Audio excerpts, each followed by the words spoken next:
Is it better now that you close those things? Nope. It's a little better. I don't know. You say nope. There's like a It's huge not. It's not a delay. lot better though. There's like a delay. Like,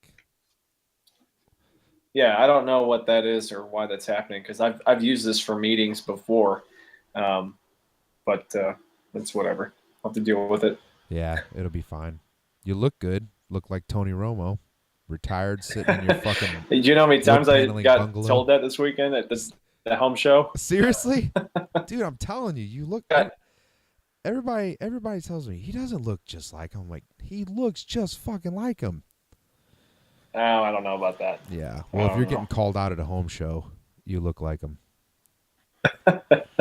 So I wrote this little excerpt about you. It says Michael Crowell, a bleeding heart with a brain, aka a gay unicorn. Did you say unicorn? I told Nikki that, and she's like, I don't get it. What's a unicorn? And I'm like, You've never heard of a unicorn? She's like, I know what a unicorn is, but I don't get it in that context. I'm like, well, it means it's something that just doesn't exist. She's like, yeah, I don't get it. Well, I'm keeping it. it's it's like finding a girl that's bi and willing to like actually act on it and bring Exactly. her. It's not Exactly. gonna happen. Yeah, exactly. She didn't get it, but Yeah. whatever.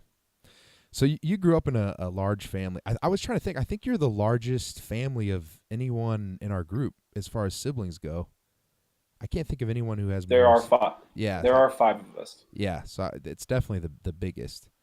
So do you, as a kid growing up, Yeah. what were the pros and cons? Get back into your childhood mindset. Were there pros and cons of having a large family like that?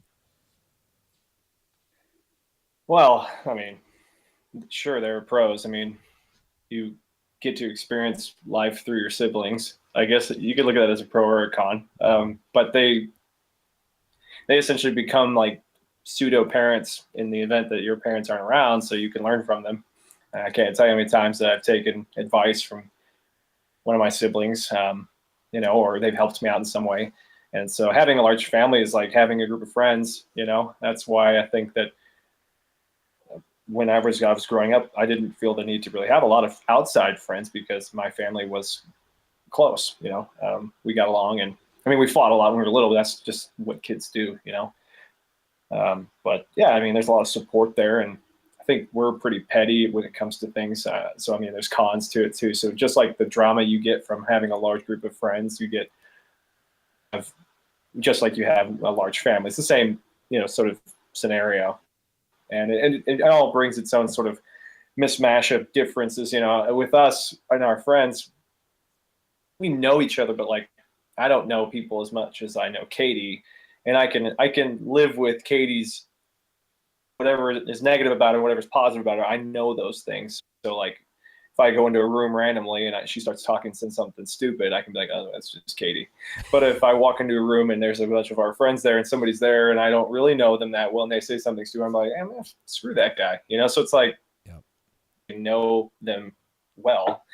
And some people don't have that experience. And so I can see the benefits of not wanting to have a lot of, siblings. But there are cons too. Like, I mean, Katie and I mean, despite the fact that she's a girl and I'm a guy, we shared stuff all the time. I mean, Yeah. we are, I never had like brand new clothes. There was always hand me downs. And I think anybody that has at least one sibling problem.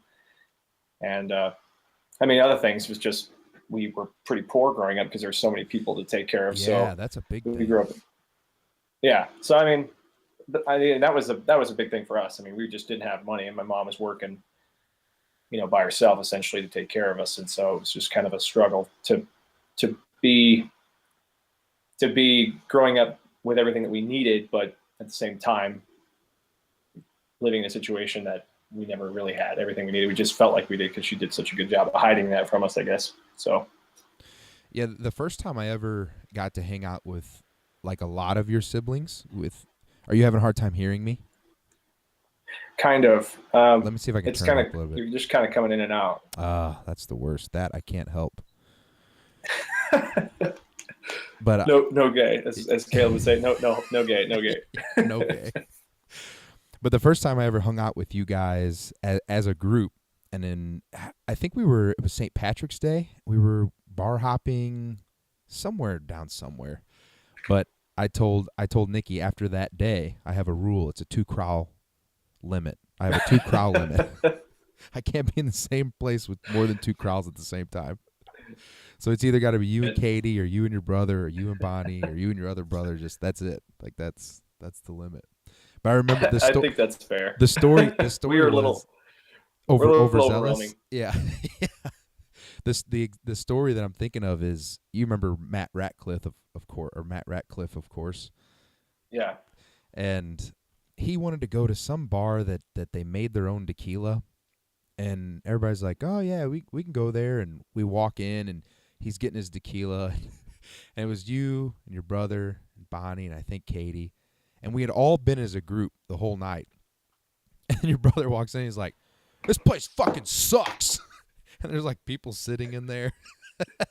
And I'm like, what the fuck? And you're like, yeah, let's get the fuck out of here. It was like you guys are your own little mafia or something. And you guys just left us. You're like, we'll be at O'Malley's. Fuck this place. I turned to Nikki. I'm like, yep, 2 crow minimum, or 2 crow limit for now on. Wait, you said that I said that? Well, your brother said, this place fucking sucks. And then you were like rounding the troops. Yeah, let's get out of here.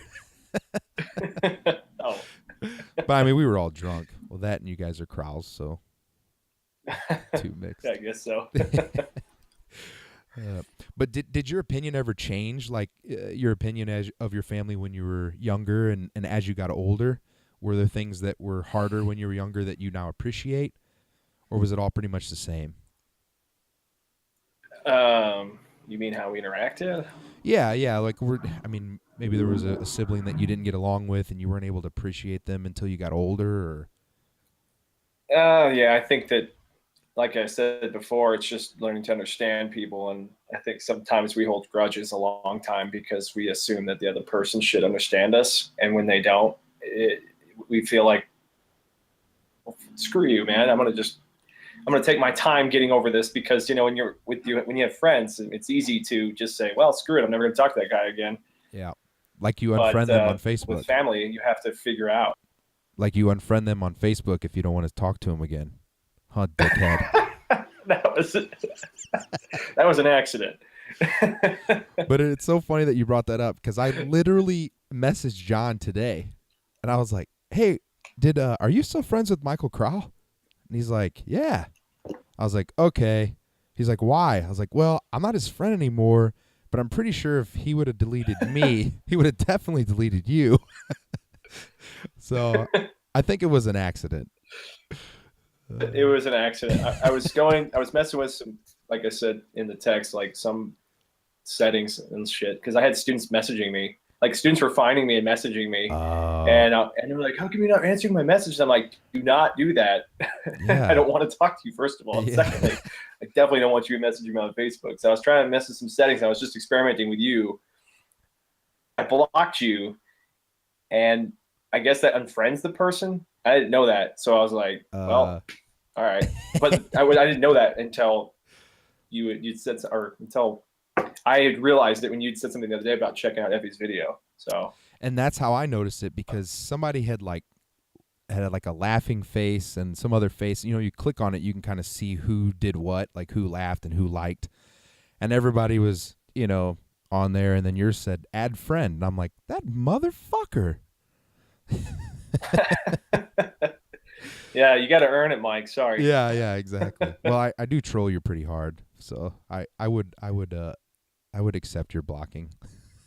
Yeah, no, I'm not that petty.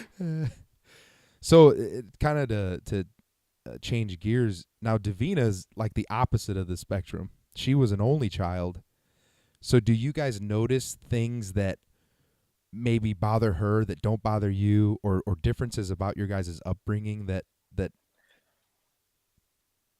I don't know, that make you guys either cling better or are opposing? I don't know. What differences do you see from your guys' upbringing? Well, I mean, her I think that having 6 children it creates a situation where your parents don't have to focus on you as much, because they've got six options. Yep. And they're probably tired all the time, so they don't have to constantly be thinking about what you're doing and where you're going and what it is you're up to. And I think that Davina had the unfortunate circumstances that her mom was always, wanting to know what was going on, and they were always up, on her case. But I think that, well, in terms of personality, I think Davina is really eccentric and creative, and I think that it's because she had to be, because she didn't have anybody around her when she was little. She had playdates, I think, but most of the time she was outside with Roma, who spoke German only, and she had to sit there and create a world for herself, whereas I had Katie and my older brothers and sisters to entertain me. So as interesting or creative or, weird, but Davina compliments me well in that aspect, because I think sometimes I'm always trying to seek out the attention, because that's what I had to do when I was little, and she didn't have to do that. She kind of created her own, so she's for me, I think. But I don't know. I've never really thought about how her upbringing affected who she is today. I mean, I think that she's unique in terms of personality also, because she grew up in a bilingual home, and I think that makes a huge difference on, an individual person. I think anybody that I've met that speaks two languages at least feels more willing to talk to people, more willing to understand other people's plights. Now, I think Davina is pretty crass and not caring about other people's plights sometimes, because she's kind of selfish, but I am too. So I think that's also how we are similar. No, it's now that you say that, I do notice that you got drag racers out there in Rolla? Yeah, right. But Davina's always been, she always holds her cards close, like you were saying, that she doesn't have to be the center of attention because she always got attention. She's never like one to brag, or never one to like put herself out there, to try to get attention. I knew her for 6 or 7 years before I realized that she spoke German. Like, I didn't even know that. Usually that's something that people were like, oh yeah, I'm bilingual, I know 2 languages, and but her, it was just like, when I found that, I was like, you speak German? Like, I knew her family or her mother was from Germany, but I never even thought of it, because she just doesn't, brag, or doesn't, have to be like, hey, look at me. She's very content with just who she is. And so, that now that you say that kind of pulls that all together. It kind of makes sense. Yeah. Well, and I think also, I mean, we don't brag about how we speak English, I think it's just something that was natural for her for so long that it's not something to think about, Yeah. So as a child, what was your biggest fear? No.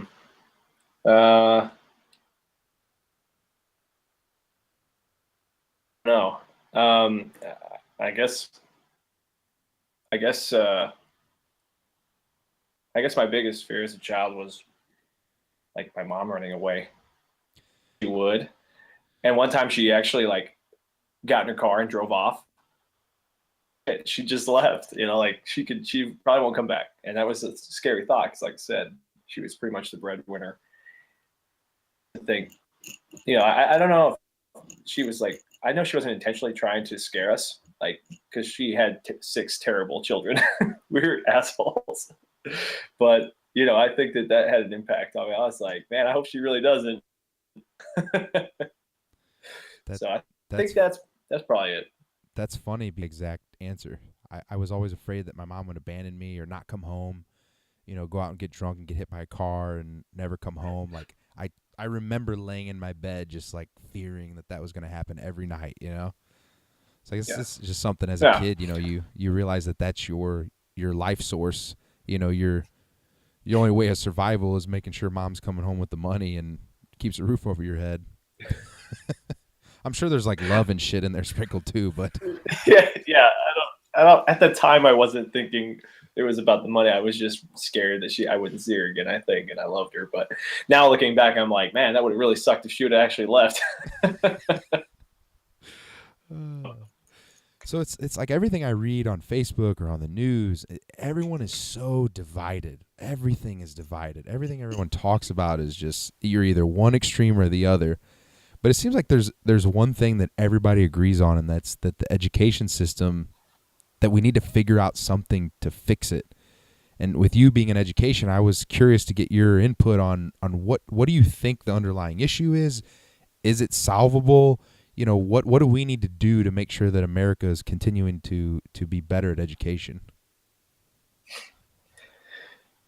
Well, I think that people have an issue with education because there's a misconception that it's actually that bad. I think that for the most part, schools are doing a pretty good job. I mean, I've been in 3 districts now, and 2 of them were rural, and 1 was suburban.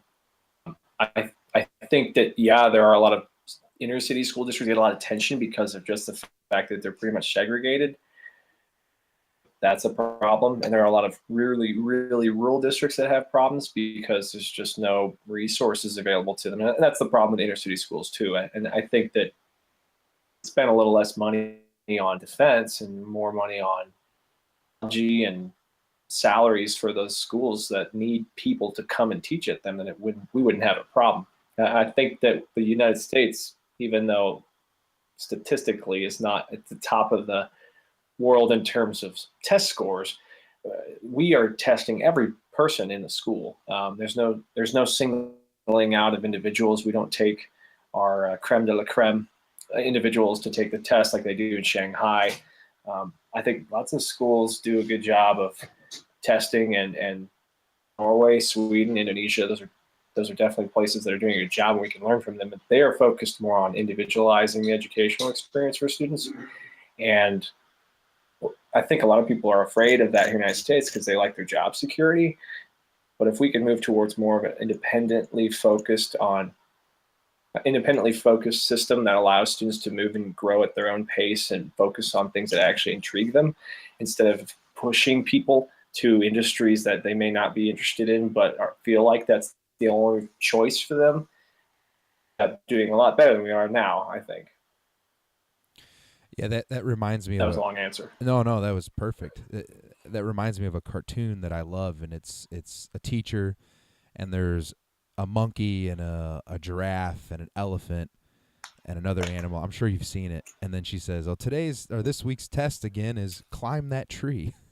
And it's like that's what we do, you know. We're making this cookie cutter standardized system, and we have all these different individuals that learn in different ways. And so I think you're right. Like I was when I was student teaching, I'm like, why don't they just take these type of kids, almost like a personality test, and put them in one room? Like, this is the way they learn, and this is the way they do their best, and teach them that way, and then take the next group of kids. And it just didn't make sense to me that there was a teacher that had to make 3 lesson plans of the ones that are really, you know, weak, the ones that are really strong, and then the ones that are in the middle.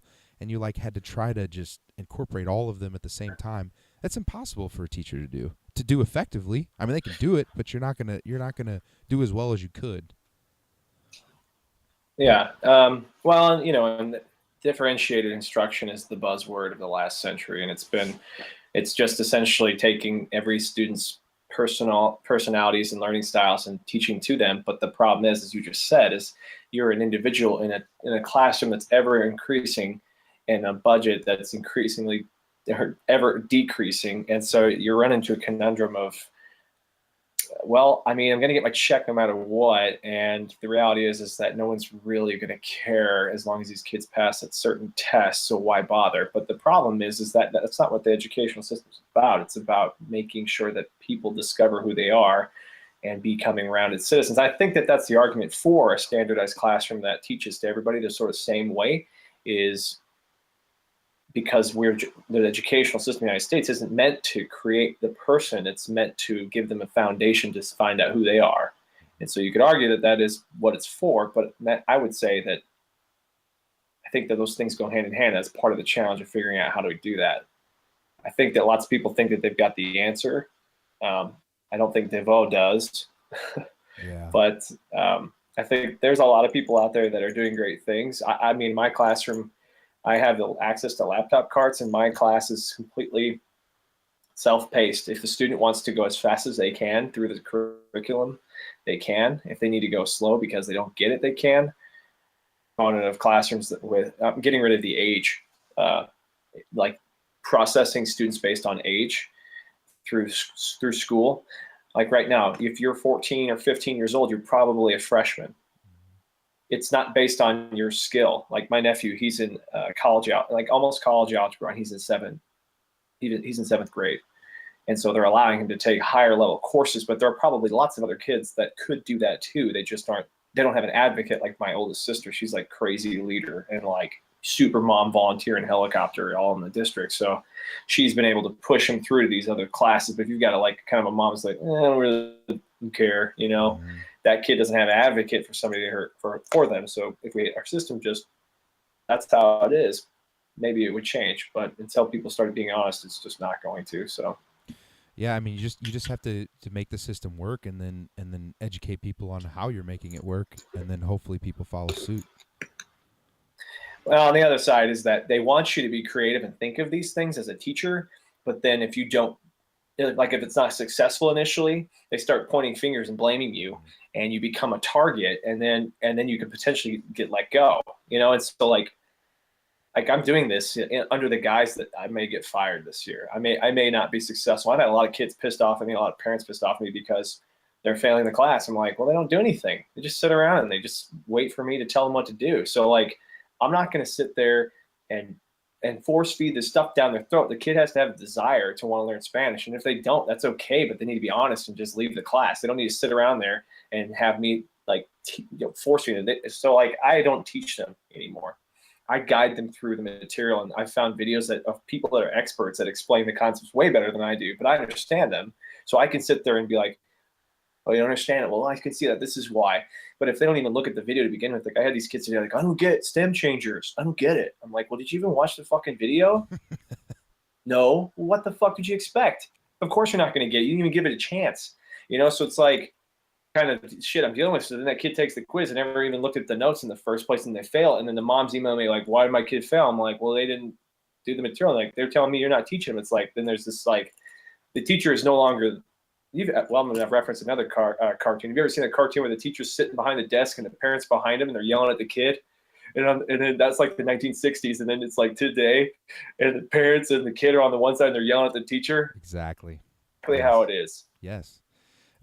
And I think that may be of a bigger part of it than the actual education itself. Is us as a society has changed so much, where kids are like, they're almost like kings now. You know, people, 3-year-olds, you're afraid to hurt their feelings, and it's just like I think we need to be harder again. We need to be tougher. Like, you need to take responsibility. You know, this is you. This is your life. As a parent, I'm not going to be around forever. I don't care about you more than you should care about yourself. You need to do what you need to do to succeed. And kids just don't get that. They just, well, I'll just coast through. Nobody cares. And, I don't care because nobody else cares. Fuck that. You should care because it's you. You should care. Yeah, it's just a shift that's just doesn't seem right over the last, I don't know, I want to say even just 10 years. This shift that's happened in the last 10 years is just crazy. Well, I mean, it wasn't absent from our being in high school. I mean, I was a dick. I'll admit it. I was not the best kid in some classes, but I was a pretty good kid for the most part, rounded. I mean, I went to class and I never said some of the things that these kids say to me. Yeah. No way. Every day she's like, can I go home? I'm like, no, obviously not. She's like, well, could you just leave? I'm like, bitch, I want to just knock you out. Like, I swear to God, every day she says this. And I'm like, I can't believe. First of all, I would never. It's funny because in the same class I have this girl from Japan. She's a foreign exchange student, and today she asked me. She goes, "Do you like teaching?" Because I was kind of like tired today, so I was tired, so I was just chilling, like not really being happy, but not sad. I was just neutral, neutral. Yeah. You can have one of those days. Yeah. And she's like, "Do you like teaching?" I was like, "Yeah." I was like, "I like teaching. It's nice whenever the kids are nice, but if they're not nice, then it sucks because you have to be a dick then, and it's like." I don't like being a dick if I don't have to be. Like I have to enforce some sort of discipline in the classroom. Otherwise, they're going to walk all over me. So I do like the bare minimum that I have to because I don't really give a shit. Mm-hmm. But at the same time, I know that I have to because if somebody walks in of importance, then I'm going to be in trouble. So that's the only reason. That's my only motivation because I believe that the natural consequences of someone dicking around in class are going to end up catching up with them. They're going to fail. They're going to get a D and they're going to not be able to take the next level. So I don't care. And then whenever those parents call me, I'll just say, well, hey, so-and-so is just all right.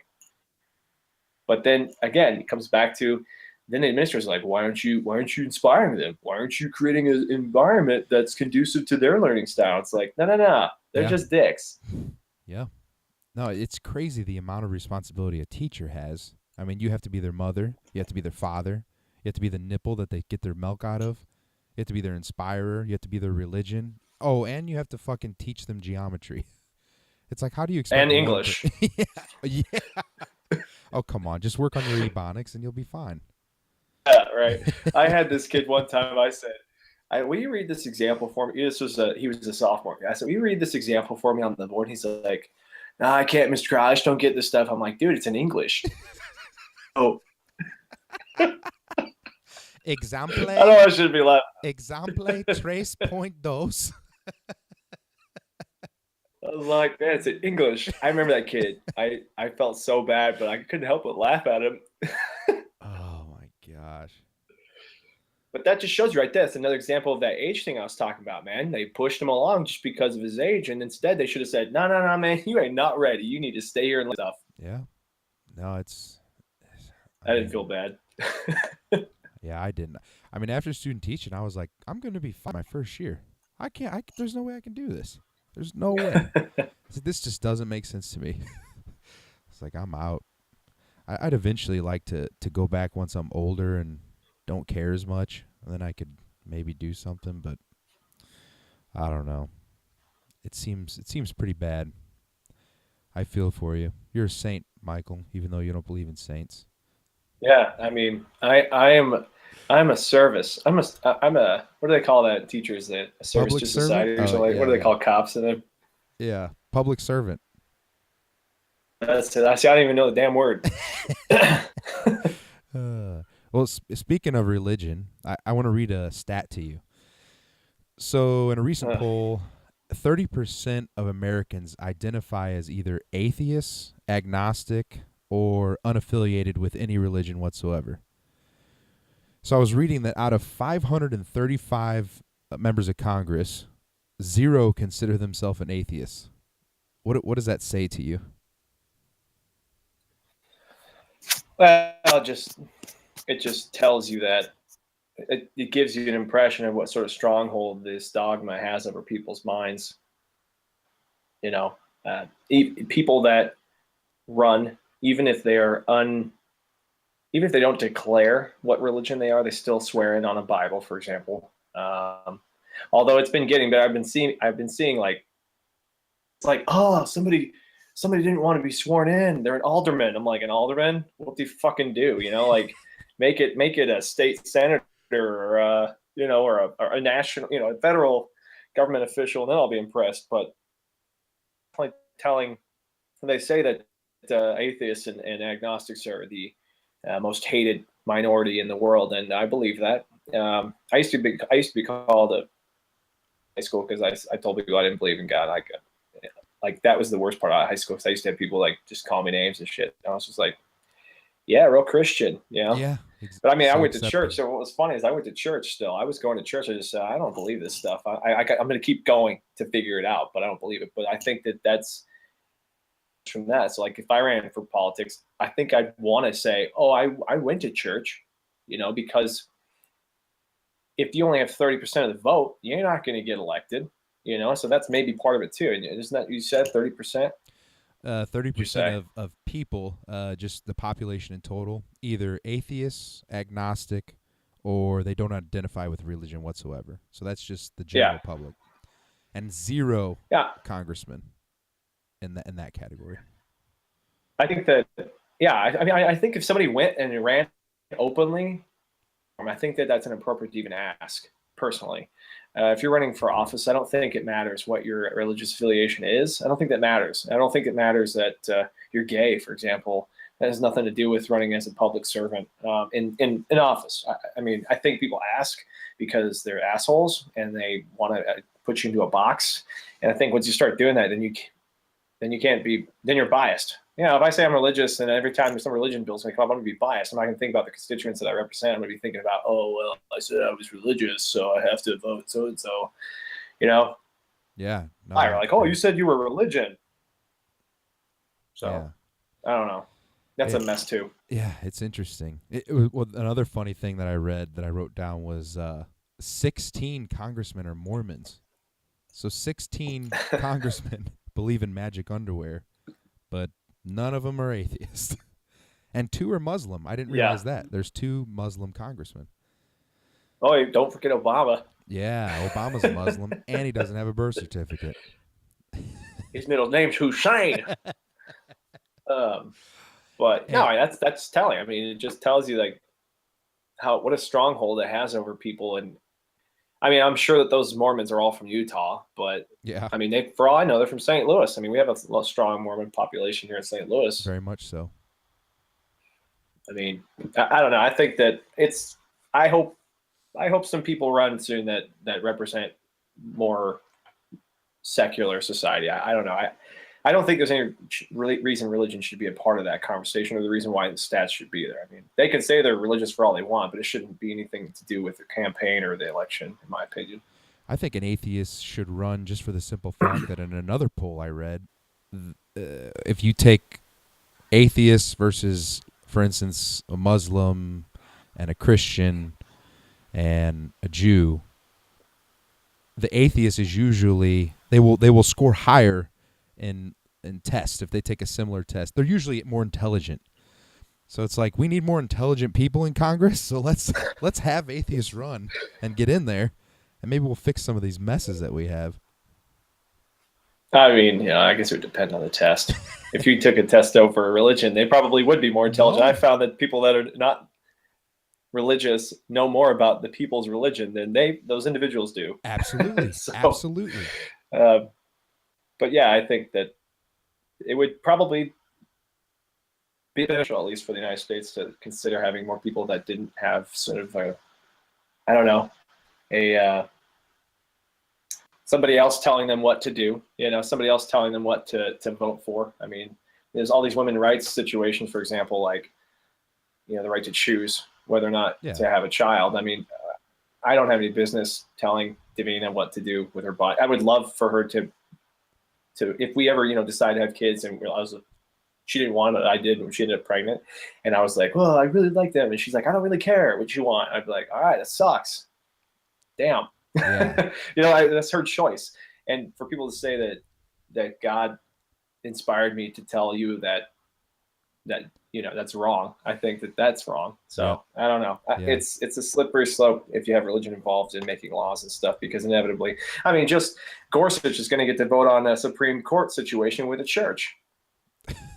It's a case from Missouri that this church wanted some upgrade or something like that other people were getting that were non-religious, and so they sued, and it's made it all up to the Supreme. I don't remember what exactly the case involves, but I'm like, fuck, you don't pay taxes, all right? So Yeah. fix your own fucking playground, right? I mean, shit. Exactly. You got the money. Put a second They do. mortgage I on mean, one you of your see these, fucking millionaire houses, $1 million or houses. that what is it? That couple that's all around St. Louis. That now those church billboards. Like, there's one off of 70 right when you cross over Missouri River, and there's one right down 94. It's Yeah. like they don't even go to these places; they're just televised to them, and people go and watch them on the fucking TV. Like, Yeah, very why strange. bother? Why don't you just stay home? Very strange. Very strange. Monopolizing that. Yeah. It's a weird world. Yeah, I actually wrote a bit about abortion. I saw a cartoon. God, we brought up 3. This is a third cartoon. Yeah. But it was a picture similar to yours. It was 2 scenes, but the same people were in it. So the first scene is a pregnant woman, and there's a bunch of stereotypical Republicans yelling at her like, "You need to have that baby. Like that's a life. You need to have that baby. It's a life, and you need to take care of that baby and don't abort it." And it's got all these bubbles. And then the next scene, she has the baby, and it's the same Republicans, and they're like, "We're not feeding that baby. That's your baby. We're not gonna educate that baby. That's all you." So the bit is that like, it's like, yeah, I'm a pretty like shitty person, and like my neighbor, he has 3 kids, and I don't want to fucking buy them toys, and I don't want to feed them or pay for their education. But I'm pretty sure if I saw their dad like stabbing them with a fucking what's it called, coat hanger in the front yard, I'd probably try to stop him. That's a slightly different thing. Only That's not barely. quite the same. Only. It's only slightly different. It's just a little bit. I mean, I don't think I'd stop him then either. They're his kids, man. I think if we're gonna allow abortion, it's got to be till 15 years old. Hey, when do they turn to be? When do they turn an adult? Yeah. 18. Let Yeah. them kill. Well, fuck it. Exactly. Yep. Quit talking shit, Tommy, or you're gonna be fucking aborted.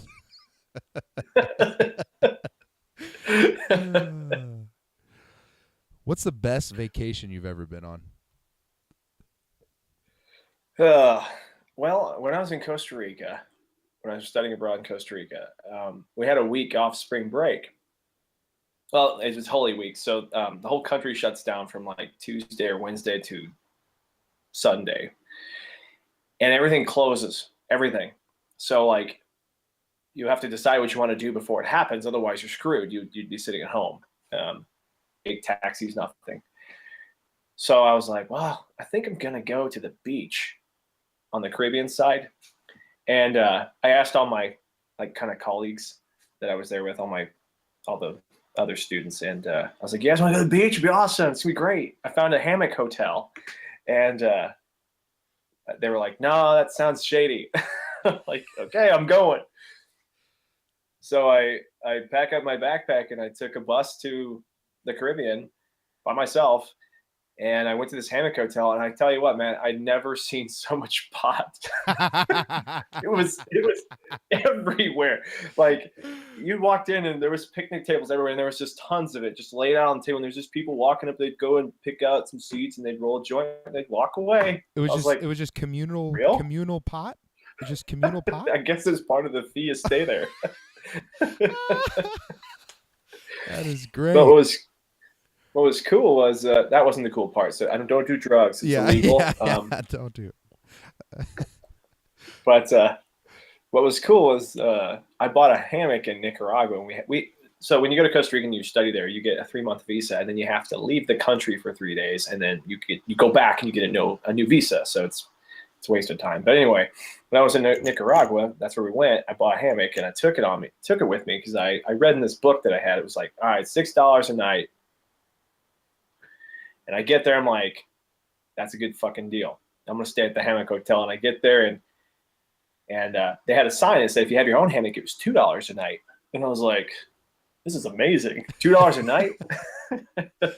So I hang my hammock, and I'm just sitting there and relaxing, and I pass out, and I wake up the next day, and there's all these fucking tents around me.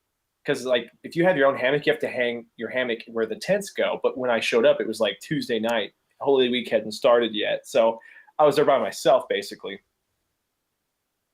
All these tents around me. I was like, what the fuck? I felt like I was kind of in between like these two big ones, and then there was this tiny little one right next to me. It was kind of weird. And I'm laying there, I'm just kind of like half asleep, and then I hear kind of some shuffling next to me, and the zipper opens up, and this girl gets out, and she's butt ass naked. she's got these dreads that go from her head all the way down to like her calves. It was so disgusting, but she like gets out, she's like stretching. I'm like, oh, good morning. She's like, oh, good morning. She's from like Britain or something, I don't know. And I was like, wow, this is a good start.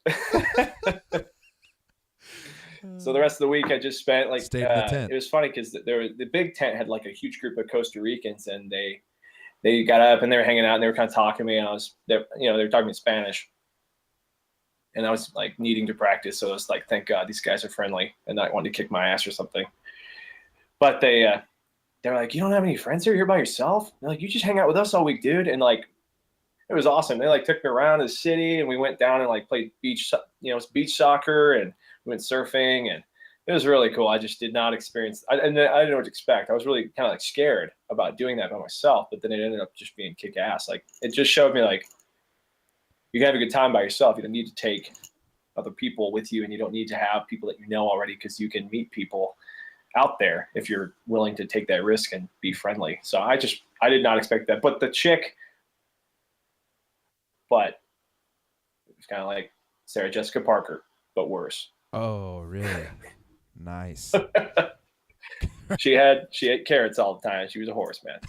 Anyway, It's funny that a lot I of don't mean to. people, when they explain their best vacation, I've had a lot of people like just in passing that's their story. Like, oh, I just backpacked. I just went there. I didn't know what it was like. I went by myself, and that always seems to be like the best because you don't know what to expect, and you don't have any expectations, and you just throw yourself in. I think we as humans, something about that, like we strive for that. Being explorers or whatever it is, it's just something about that kind of it speaks to us. So that's really awesome. Well, I mean, part of it too is like when you go with somebody else, you're leaning on them for the social aspect, and you're leaning on them in case something goes haywire. You're leaning on them, and that's a good thing, I mean, to an extent, when you travel with family, I mean, that's what happens. But I mean, there's something to be said about going out there and trying it and just seeing what the hell happens. Yeah, and you're able to be I don't know. selfish because a lot of times I'll go with someone or when we go on vacation, and I'm always thinking, well, what do they want to do? If I want to do this, but are they going to want to do it? Then you have to like have that conflict in your head, and when it's you, it's just like, I want to fucking do this, and I'm going to fucking do it. I don't have to talk to anybody. I'll just do it. Sure, and you can just decide, I'm going to do that. Oh, yeah, that was stupid. I'm going to go do this instead. Yeah, just like you can totally change your plans. You don't have to worry about anybody else's opinion. Yep. And I love traveling with Davina. She'll like plan out the whole trip.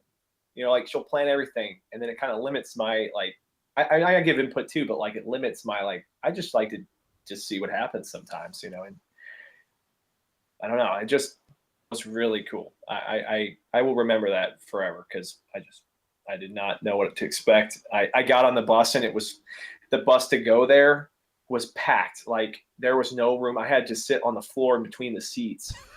And at first I was trying to like be cool, just kind of sit there. And then it's like a 6-hour bus ride. So eventually I was like, fuck it. I'm just going to like lay down, and I laid down in the aisle. It's just like, that was like the start. And I was like, this is going to suck balls. This is the start of this. And then when I got there, I was like, forget it. I totally forgive you, bus. Yeah. It was worth it. The bus was worth it. Yeah. So do you think Trump would be president if Sanders would have got the nomination? Do I think Sanders would have been president if he'd got the nomination? Exactly. Yeah. I think, yeah, he would have definitely. Agree. I just think that he was, he had a passion, and he spoke to people that, I mean, like Donald Trump was trying to talk to the common person, but like, I don't understand how he understands what that's like. I appreciate his opinion on like, I appreciated his opinion on things and just being blunt and honest, because I think that that's important to an extent. But like sometimes it's not okay to talk like that. And I would imagine it's on national TV or in debates. But Bernie Sanders, I don't know anybody that's not middle class. I don't know anybody that's not lower than middle class. And anybody anybody that he was talking to was those people, and they're the majority of they're like the population. I mean, I think I can single out people that are not, like my brother and his wife. They make a fucking good salary, but even them, they're not millionaires. Like I think Bernie would definitely have won. I think a lot of people were scared of his like socialist agenda. I'm like, tell me you don't like socialism. You love hospitals. You love police and fire departments and schools. Yeah. All these people are having a hard time with 4-year college for free. It's like, fucking hey, we're giving preschool now for free. That's new. That's not old. That's just starting. So now we're going to give preschool to everybody in the United States. Missouri has had the A+ program since before I can remember. That's 2 free years of college. What's 2 more years? Is it really that hard to understand? I don't get it. Nope. I don't understand it. We already give free health care to the poor and the elderly. Mm-hmm. Why can't we figure out how to give it to everybody else? I don't understand that. I think it's such a blindfold that everybody's gotten pulled over them by these rich cocksuckers who do not care about them. Yeah. I don't understand it. And I was talking to this guy from Canada. I just kind of, not really debate. We were just conversing back and forth on Facebook on a post. And he was talking about, well, if Canada can do it, why can't the United States? And I said, I agree with you. The United States has the money to do it, but Canada has the benefit that they're our neighbors. And we spend billions and trillions of dollars on defense that Canada doesn't spend. So in order for us to be able to afford all of these things that Bernie Sanders wanted to do and what everybody pretty much wants, we just got to cut defense. And we can. If we could spend smarter, we could cut defense and still be as strong. We spend more than the next 20 countries. If we can't efficiently spend that money better, then we're idiots. And that's what tells me that there's a lot Well, of people and lining their pockets that don't need to be lining their pockets. oh, yeah. Well, and you forgot to mention that those 20 countries are our allies. Yeah, So exactly. it's where who we competing against. Yep. And, I appreciated Trump's missile launch last week. I thought that was appropriate. But my problem is, why is it the United States doing it? Why isn't it the UN doing it? I don't understand why we are policing the world, and I'm sick of that crap. And I'm sick of that mantra, like, no, you don't support the troops if you don't support defensemen. It's like, no, I don't want them to die. So, like, I do support them. I want them to have a quality life and make money and enjoy themselves. And if we need them to go to war, thank you for doing that. We're gonna support you. But I don't support billions and billions of dollars on aircraft carriers when we have more than almost every country in the world combined. Like, we don't need any more. And I get that. They're like, oh, we got to keep up with the times. We got to make sure we got the best. It's like, our shit's like solid. I think we're good. And I think that if they, it's just like in the classroom. Like, we don't get new textbooks every fucking year. We get new textbooks like every 10 years. Those fucking textbooks are just a resource that we use. Everything else, they're just tools, and so spending more smart. And I don't know, in my personal opinion, looking at that budget that Trump put out, when you increase the budget of the Defense Department by 10%, there's clearly money somewhere. Yeah. And that could have been put towards healthcare. That could have been put towards the 4-year institutes that could be providing free college education. In fact, Missouri, like I said, Missouri provides 2 years. Why can't the federal government say, you know what? Public education, that's super noble. We're going to match it. We're going to give you the other 2 years. Yeah. And I think they should. New York just passed a law. What was it, yesterday or today? Yeah. They're going to start providing 4-year institutes for free of their state. I hope it works out for them, because it's going to show that it's possible and that other states will follow suit. It's crazy. It is really crazy. I think Bernie Sanders would have definitely won. I felt like Hillary should have dropped out whenever that was released. Yeah. And I thought that was super dishonest. Like, it's possible she didn't have any sort of, wasn't involved at all with that situation. Like, she didn't know, and the DNC was just like, oh, we're going to do this behind her back, and we're going to make sure that she wins because Bernie's too extreme. It's like, as soon as they found out, she should have been like, you know what, that's really shitty. My friend here, maybe he'll make me his VP pick. Maybe that would have been it. Who knows?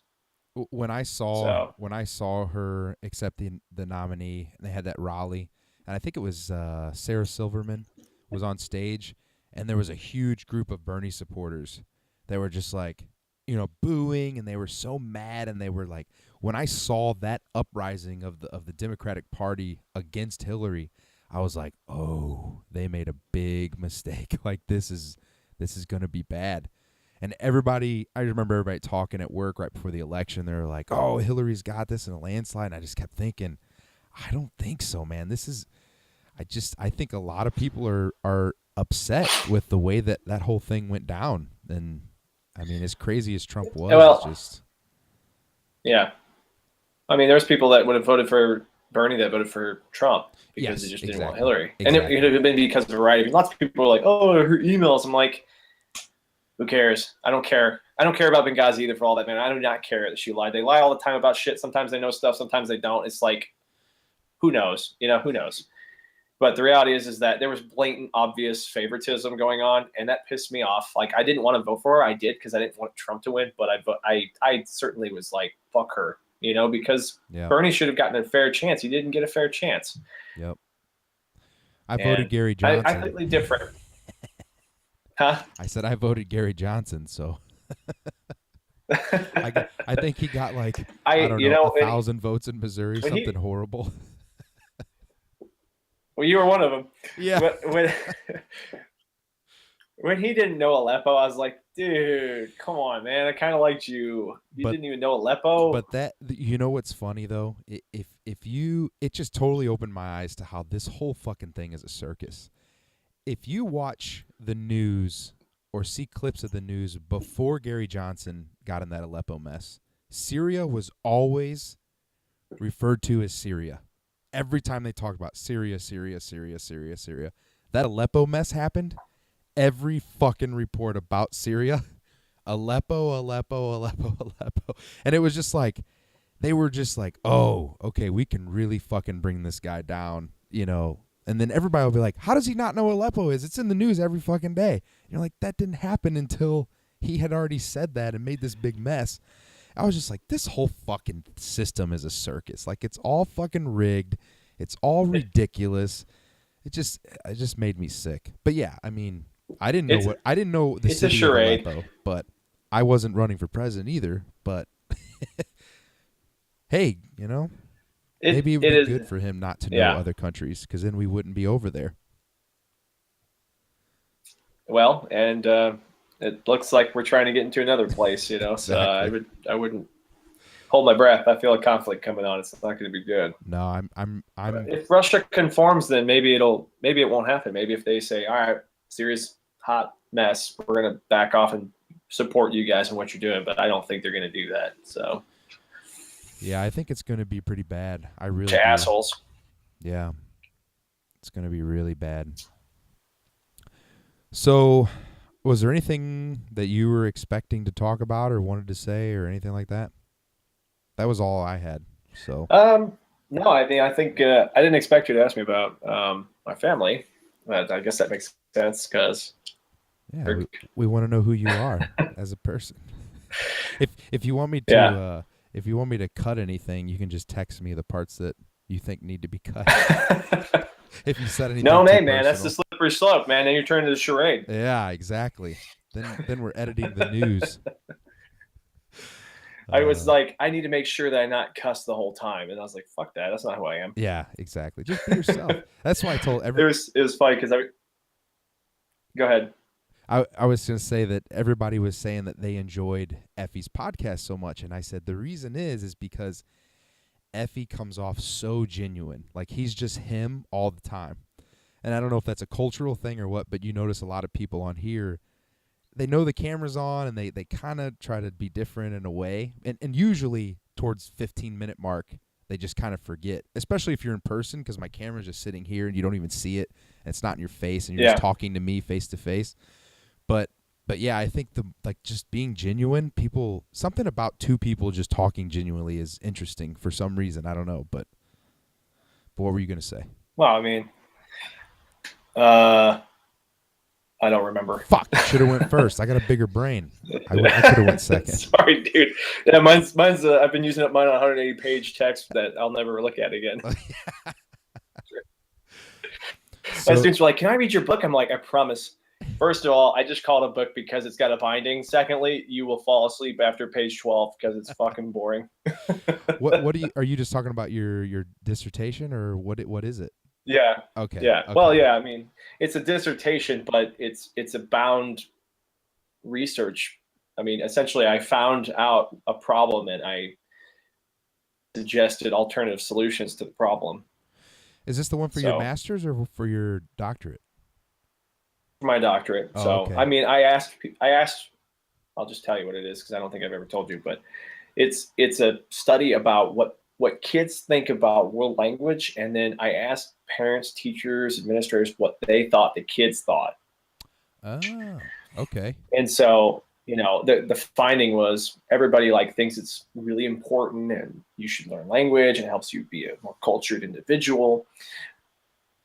And in schools, we require credits and we only require 2. And so they're like, well, I got my 2 credits, I'm done. You know, so Yep. I suggested that they change it from a credits-based course to a proficiency-based course. So you have to pass a certain exam before you get credit for taking those courses.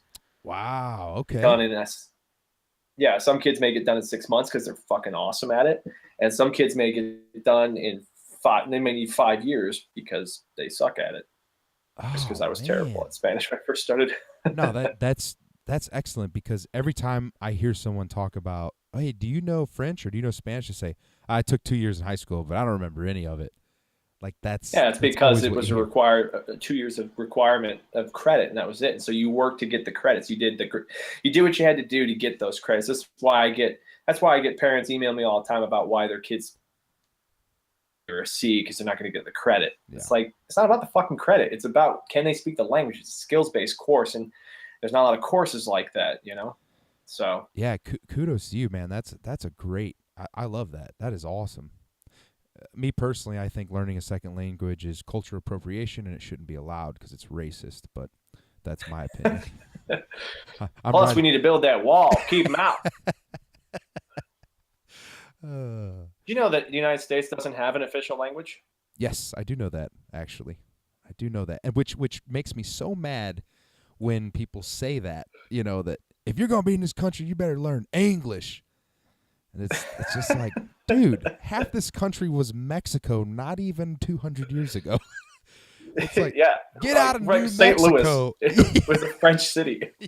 Yes, yeah, exactly. I mean, look at the signs. But Yeah, Herman, Missouri, anywhere from Augusta all the way over to Herman, that was German settlements. In fact, Herman had the largest population of German-speaking individuals until like the 1920s, when xenophobia started occurring due to World War I and World War II. Like all of a sudden, there was like this exodus of German speakers because they were scared to death. yeah. Well, hey, Mexicans right now, they're running away. they saw what we did with the Japs, so the Germans were like, we're not hanging around for that. Oh, with our own concentration camps that no one talks about. Yeah. Oh, I love that. I got in trouble, not in trouble, but I got in a little conversation with my teacher in high school. It was American history, and the chapter was on over World War II, and the chapter's huge. And the whole Yeah. fucking time we're talking about how shitty Germans are, and this is shit. There's a paragraph this big at the end about our Japanese concentration camps, and I'm like, whoa, what's this? Let's talk about this. Why do we spend all them here, and this is just like a blurb? A lot of people don't know that, which completely surprises me.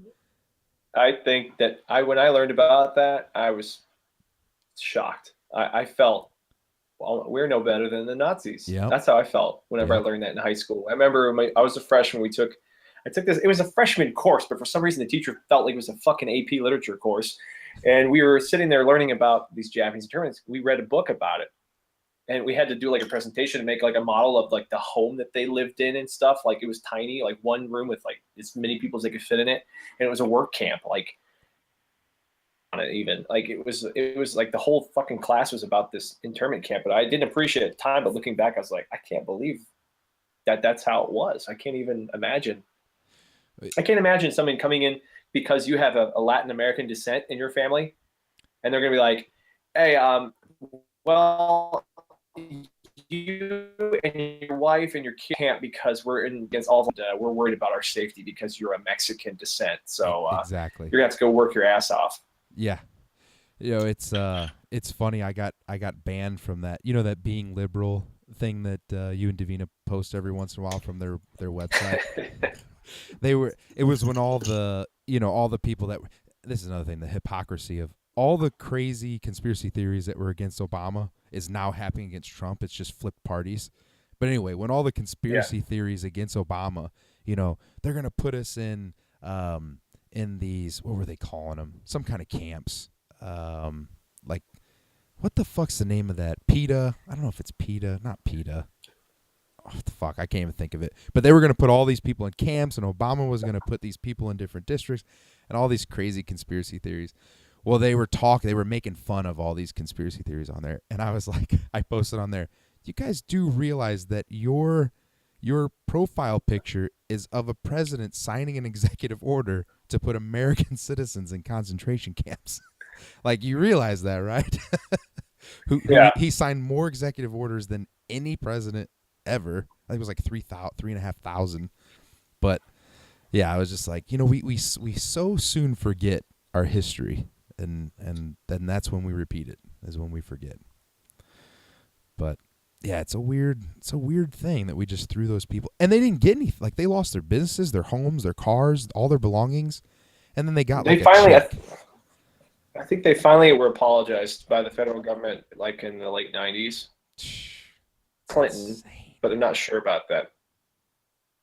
But that culture, man, the Japanese culture.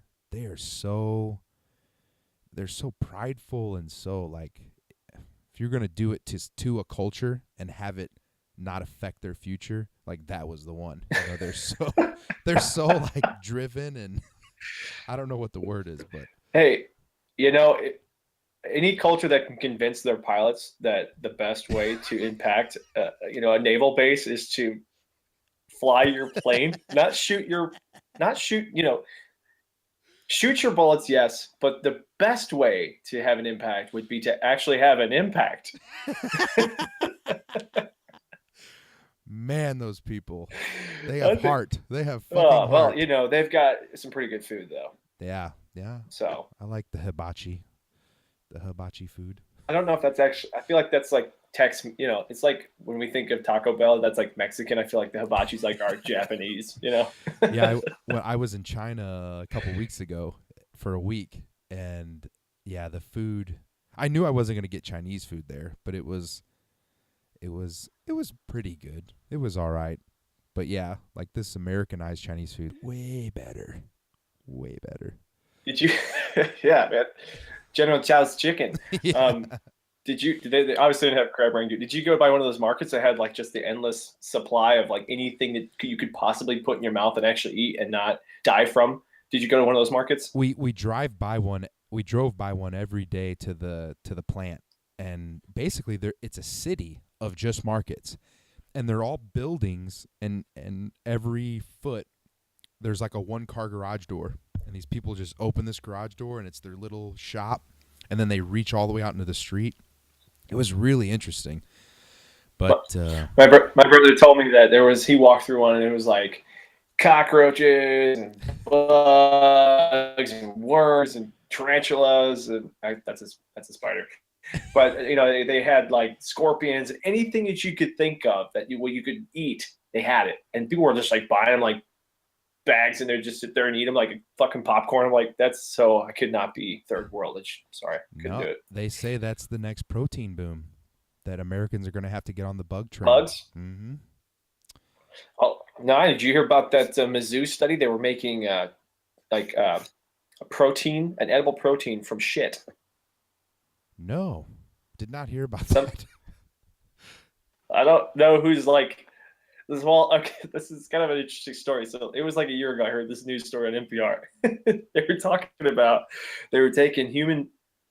I think it was human feces, and they're processing it in such a way that they were able to extract any undigested proteins and nutrients from the shit, and they were able to put it back together into a form that was edible.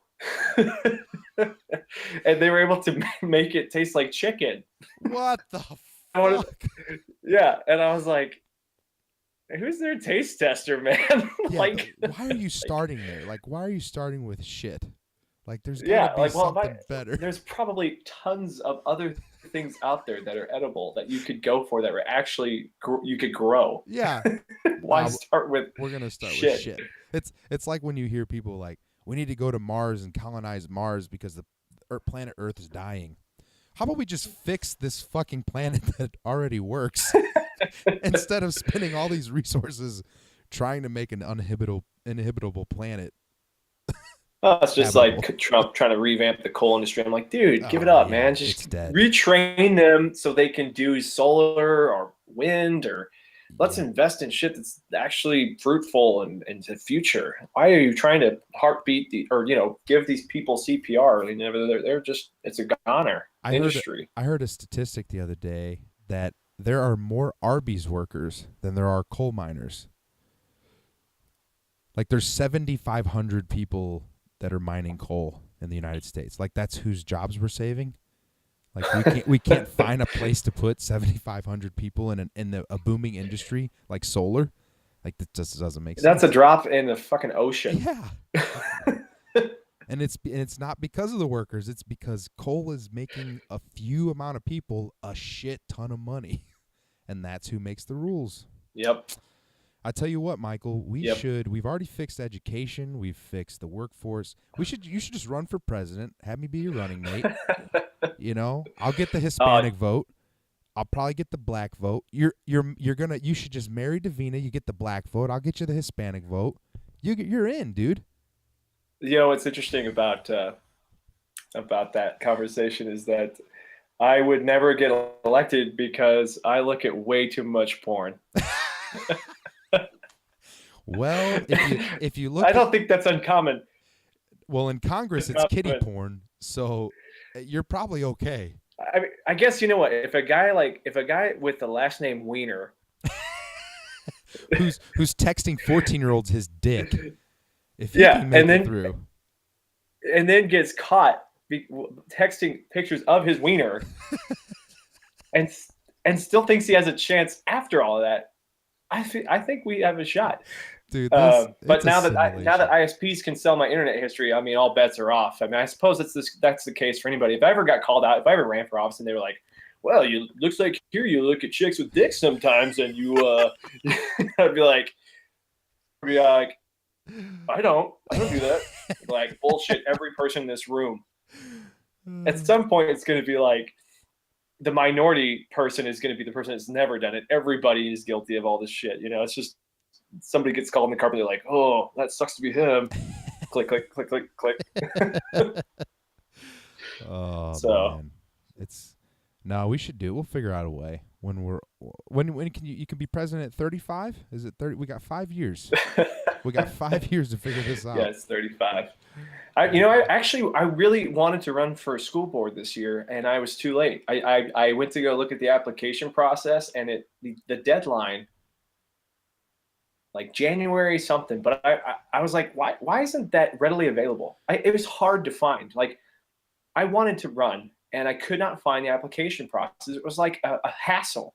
And then when we went to go look up the people that were running, information on them, I was like, what the fuck? I mean, I know that school board's not like super important. It's just our children. But like, you know, you'd think that there would be readily information available about each individual candidate. Like, here's part of the application process. You have to fill out all this information about yourself, and you can either do a video, you can do audio, you can do text, but you have to do it, and you have to make it available to anybody and everybody via our website that we control. It's a big thing to ask. It's stupid. Didn't your brother run for a district or where he's at, or somebody you knew?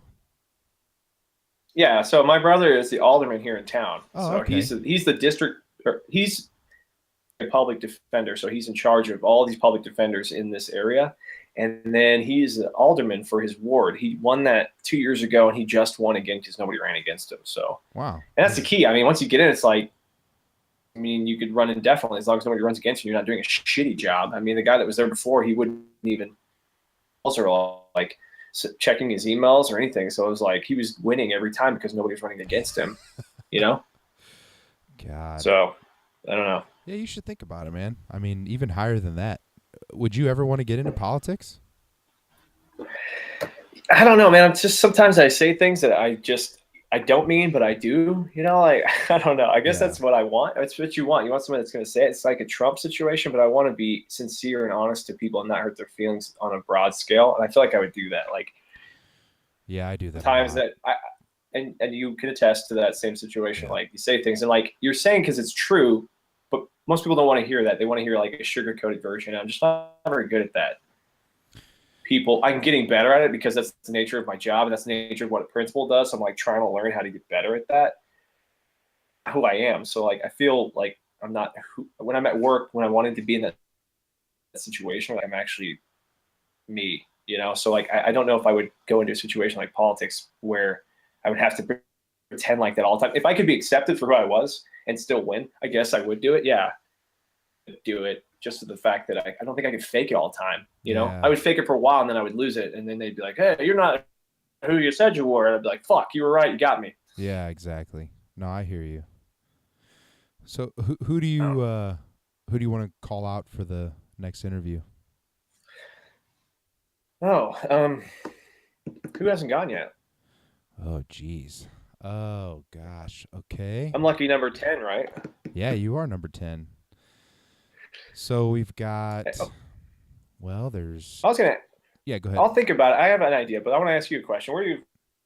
Why I've heard that you think that the group of people that you associate with is interesting, and you want to document that And do you find that you may reach beyond that and find other people interesting that you didn't know that were interesting and start to talk to them as well? Like for example, NPR like has openings sometimes on the radio, and if you created a show that was something worthwhile, would you consider something that as something that you'd like to do? Yeah, I mean we've played around with a bunch of stuff with podcasts, just making silly videos and stupid stuff, and then I was like, I kind of want to do something serious. I want to just talk to people because I mean everybody's friends, and like you were saying at the very beginning of this, is that family's different because you actually know them, and there's things about your friends that you don't know. And Eric came to me. We were at Jim's bachelor party, and Eric came to me, and he was like, "Dude, I've been watching all these podcasts, and it's so cool because I'm learning things about people that I've known for 15 years that I don't ever get to talk to them about, or I don't ever hear from them." But Effie asked me that a similar question, saying, he's like, "You should do something after this. Like, you should keep this going because you're going to run out of friends." So that's something that I've thought about, is like, how am I going to expand this out or do more or get people on? Because no one interesting, either in public or unless someone has a friend that's like, "Hey, listen to my podcast. Would you want to do this podcast with this fucking fat guy in his basement? Would that be something you would want to do?" Like that I could see happening. Or maybe if I get to the end of everyone, maybe I interview everyone that I interview's parents, or maybe one of their siblings or a family member of them. I don't know. Do you have a suggestion? I think that's an interesting idea. Interviewing people that know those people and finding out their perspective, like kind of like what I do with my study. Like that person's talked to you and you kind of know them, but now ask somebody that knows them about them. Yeah, that's an interesting idea. Like what I just said about the like if you put, I think we've talked about this. If you put together something that was structured, that was simple, and that was consistent, like you have segments, like where you pulled, like what was your favorite movie, or you had some sort of conversation, and I don't remember what it was, and you pulled something up. But if you did that every single time with the same people, so you could see like variation of that same question, that would be interesting. Like, because I appreciate that you think of unique questions for everybody, but I think at the same time it'd be interesting to see how we all compare with one. And that was my original idea. Was, I don't know if you ever watched the Actor Studio. You ever watched that before? No. It's basically this fucking weird British guy who sits on a stage with a bunch of kids that want to be actors, and they interview actors. And at the end, he asks the same 10 questions to each actor. It's the exact same question. So that was what I originally wanted to do, was ask the same questions to each person, like you said, to see how everyone, and then I could cut it all together, like put the question out there almost in like a documentary and just see how each person answered, and then the next question each person answered. And then I was like, I just don't want people to get bored, or just, it would be too, people would be able to prep for it. And that's one of my big things, is I want it to be a conversation more so as an interview, even though I call it an interview. So yeah, I thought about that, but man, I would have to start over too.